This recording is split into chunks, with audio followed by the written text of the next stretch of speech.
January 15, 1966 coup. Who carried out the coup and for what reasons?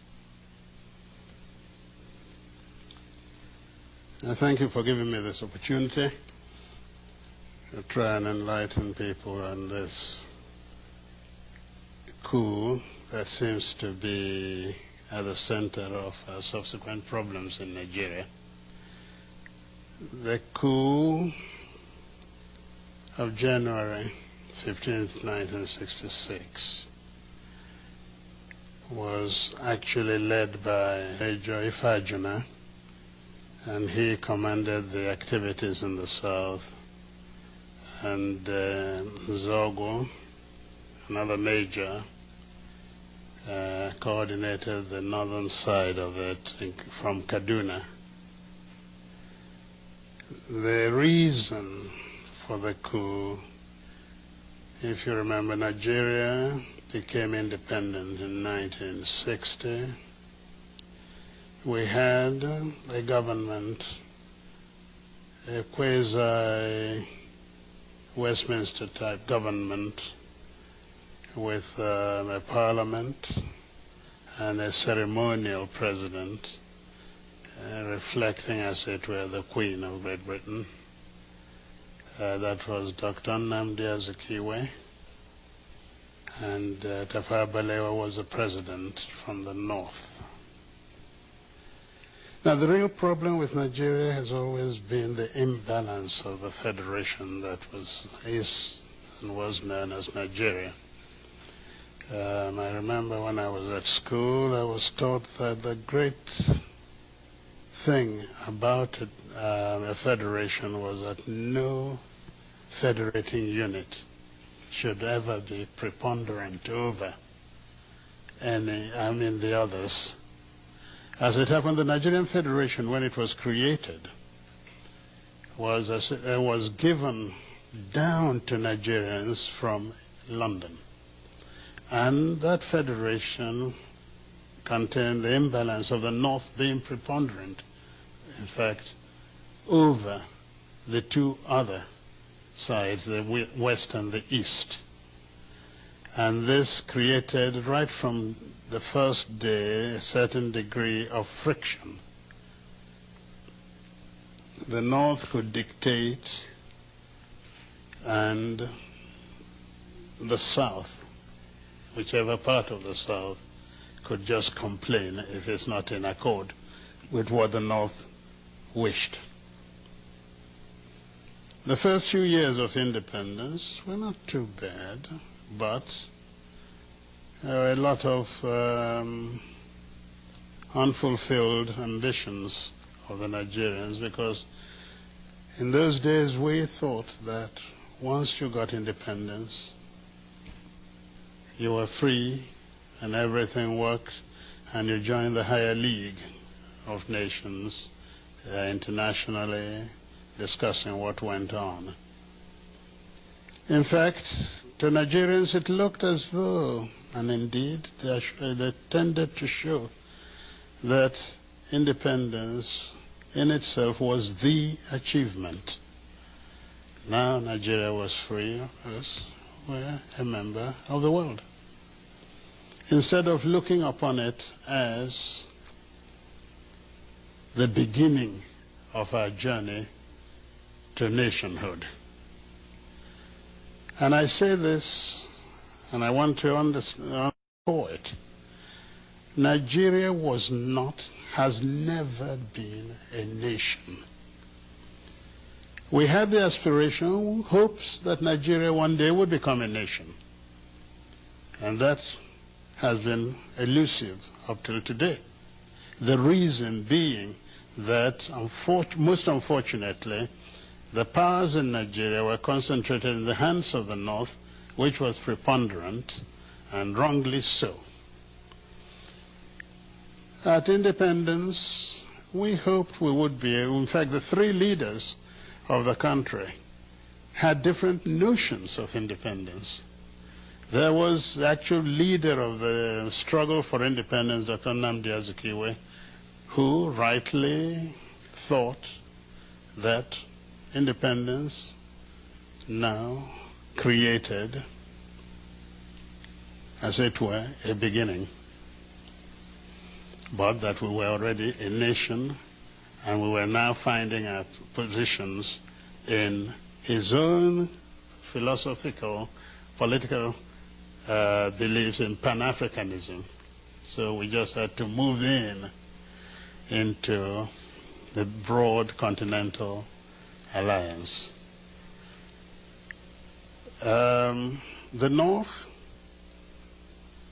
under the Sardana of Sokoto, whose agent was the Prime Minister Tafawa Balewa, felt that the Nigerian nation one had to tread very slowly, because he saw and they saw a great deal of inequities in Nigeria, and perhaps the most important then was the level of education between the North and the South.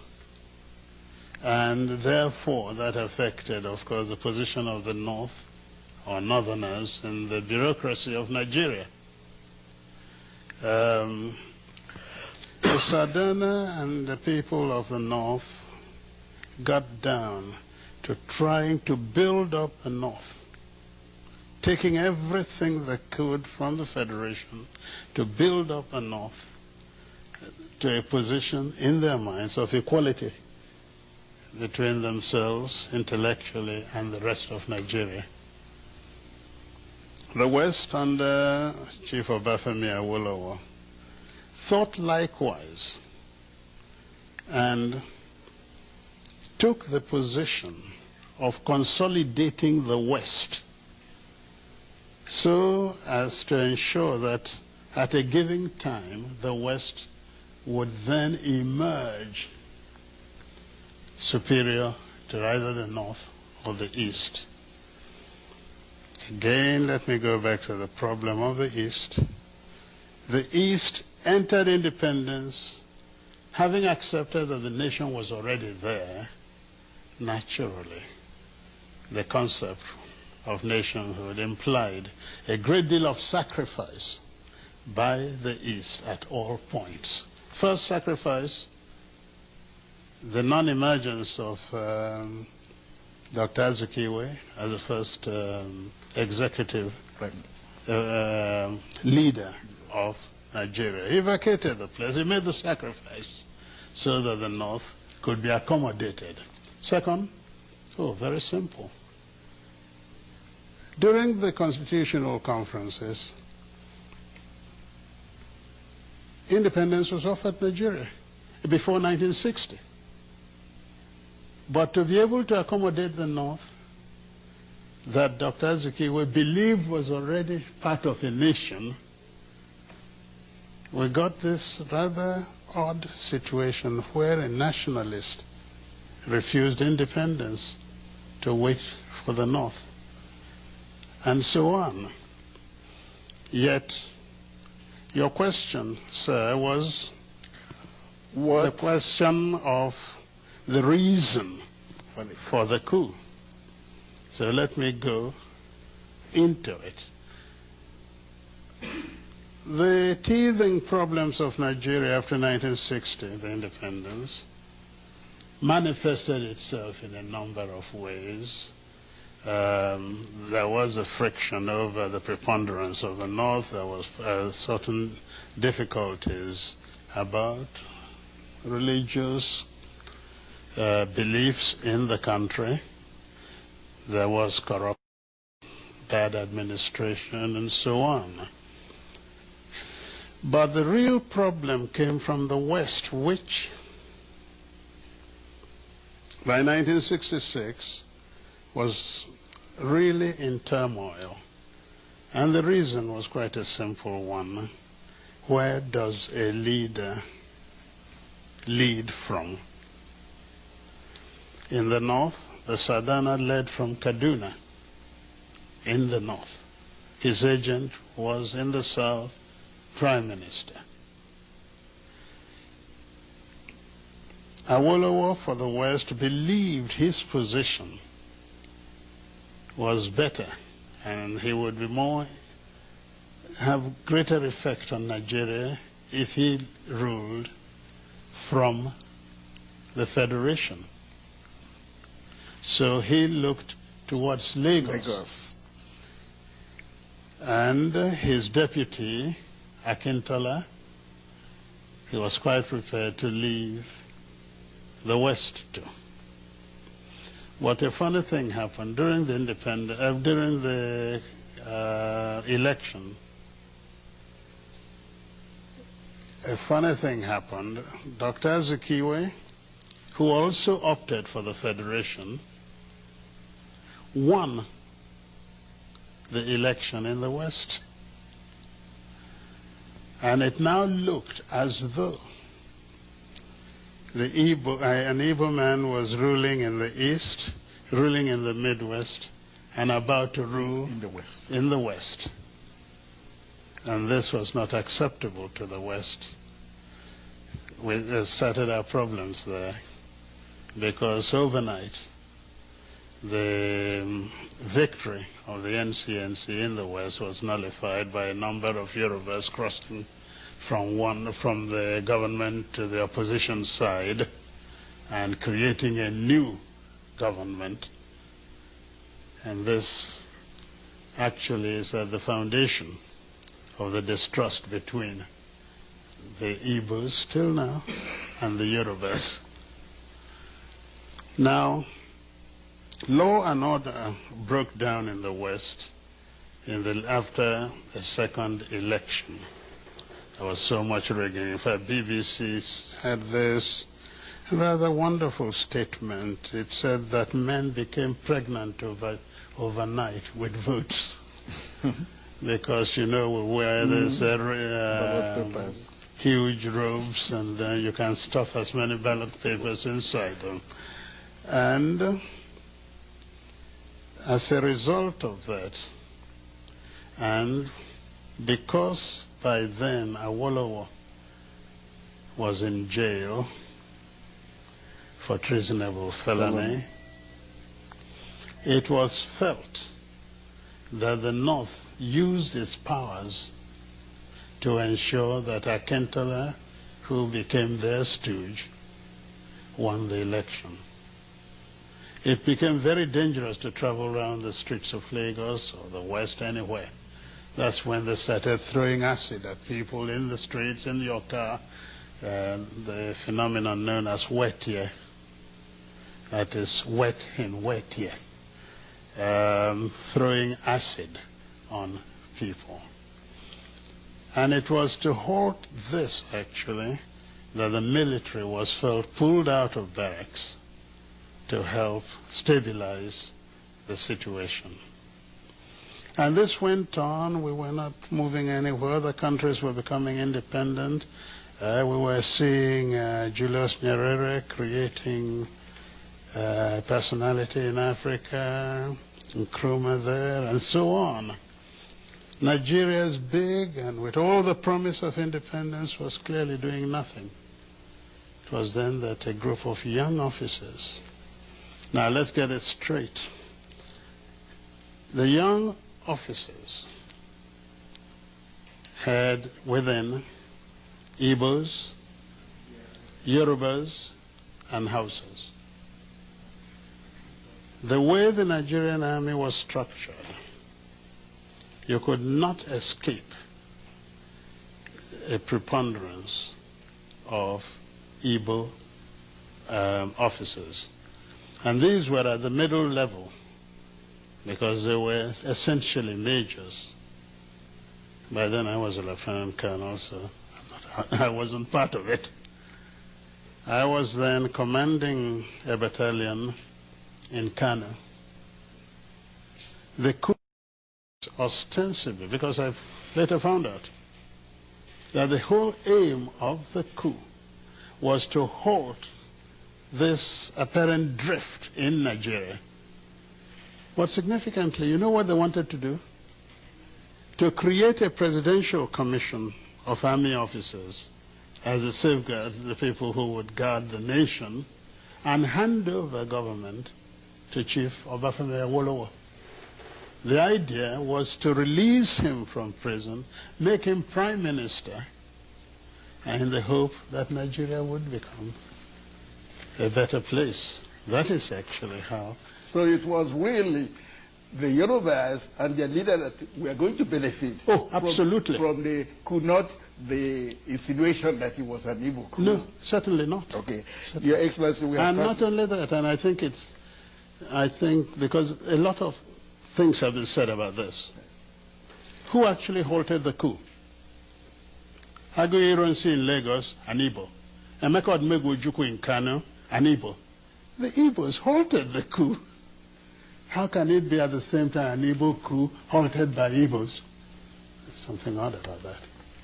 Thank you, Your Excellency. The next question is, on May 29th, July 29th, September 29th, 1966, genocide was committed against the Igbos.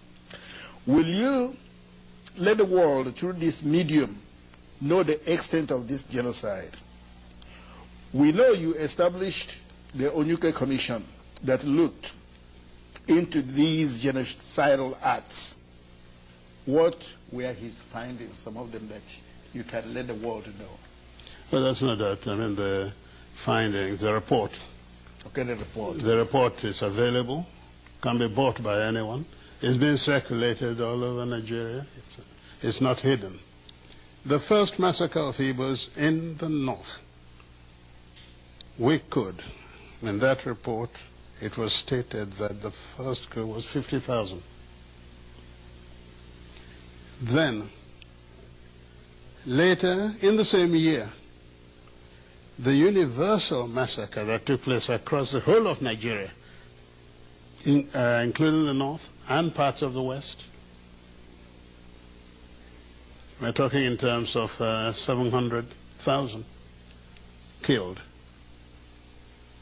So if its figures we're looking into, certainly they were very heavy.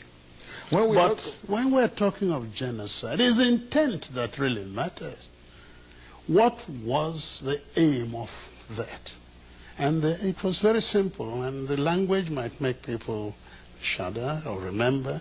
It was to impose the final solution to the Igbo problem in Nigeria. That is, when there are no more Igbos in Nigeria, then there will be no problem.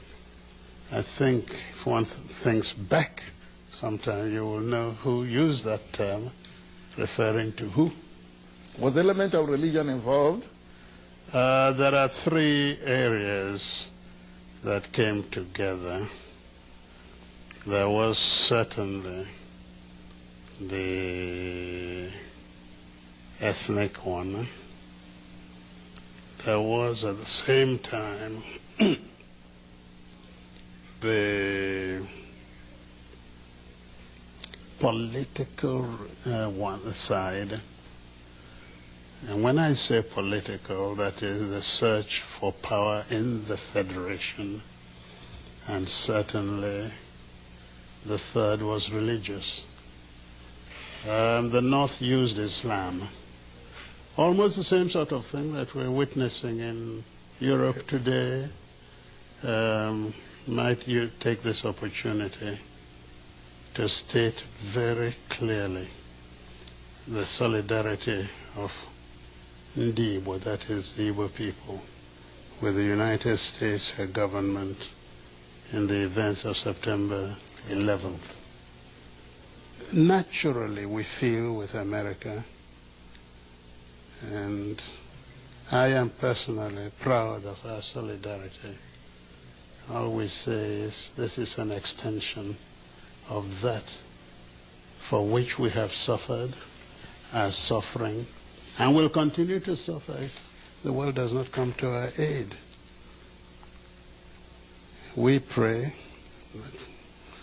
that somehow the United States gets out of this. We are sure anyway that she will vanquish the enemy. But I would like her also to remember that in her pain we showed solidarity. Yeah, that's AZ was speaking on behalf of all Igbos everywhere. the sympathy is with the United States because of the events of September 11, 2001. The final question, we have about 2 minutes, Your Excellency. When the Igbos, through the Consultative Assembly, mandated you to declare the Igbo land the sovereign and independent state of Biafra, Nigeria declared war on the young republic. Why would we call this war the war of genocide? The world would like to know again through this medium why the war was called war of genocide against the Igbos.